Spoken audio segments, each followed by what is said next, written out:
I'm Sarah Hashimaris for Smart Trend News.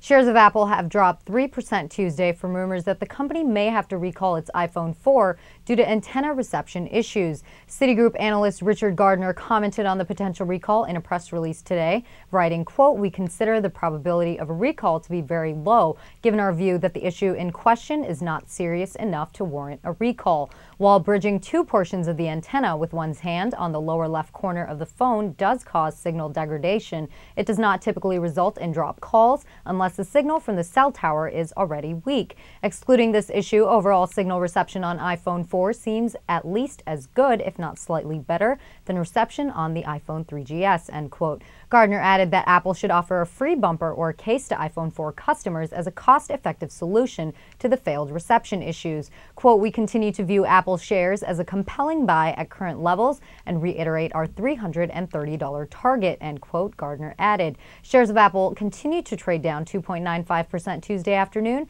at $249.70. I'm Sarah Hashimaris for Smart Trend News. For more on this story, visit our website, tradethetrend.com, or subscribe to our YouTube channel, Trade the Trend.